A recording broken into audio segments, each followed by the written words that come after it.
Première année en F1, il tape Esteban Ocon, c'est quand même fort. Quel Grand Prix, parce que finir 4ème avec l'As, parce qu'on est d'accord qu'Oliver Barman, il s'est retrouvé 4ème en début de course.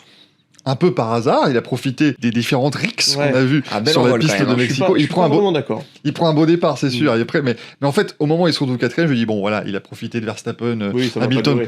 Ça va pas durer. Force est de constater que ça a duré et que franchement, le rythme était pas mauvais du tout. C'est le meilleur résultat de Haas en Formule 1, quand même. Il a égalé cette meilleure place de Haas qui n'a encore jamais atteint le podium en Formule 1. C'est peut-être, messieurs, un Grand Prix référence pour Oliver Barman. Ce qui lui manquait encore pour vraiment se considérer lui-même comme un vrai pilote de F1. Il est encore très jeune, on rappelle.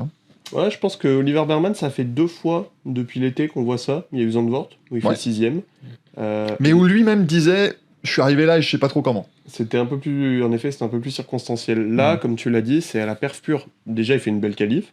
Bon, une belle qualif, il est 9ème sur la grille, 10ème temps en qualif. Une Q3, c'est bien pour Haas. Une Q3, c'est très bien pour Haas, surtout qu'Esteban Ocon n'était pas en Q3. Et d'ailleurs, petite stat, il y a 11-9 en qualif entre les deux pour Barman. Pour Barman, ouais. Première année en F1, il tape Esteban Ocon, c'est quand même fort. Et donc, petite Q3 sympathique, en effet. Et puis après, un gros départ, tu vois. Il prend quand même 3 places avant le premier virage. Il est déjà 6ème. Et après, il y a en effet Verstappen, Hamilton, où il passe 4ème. 3ème, quand Hamilton repasse au stand, prend sa pénalité et tout. Et là, on commence à y croire au podium, parce qu'en effet, tu l'as dit, il avait un super rythme, honnêtement.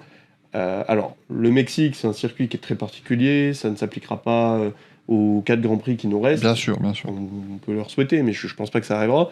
Mais encore fallait-il le faire. Et encore une fois, ce qu'il a fait, Esteban Ocon n'était pas capable de le faire. Donc, c'est d'autant plus fort quand on a, je trouve, un coéquipier aussi expérimenté, qu'un excellent pilote, d'arriver à lui donner la leçon comme ça, c'est vraiment très fort.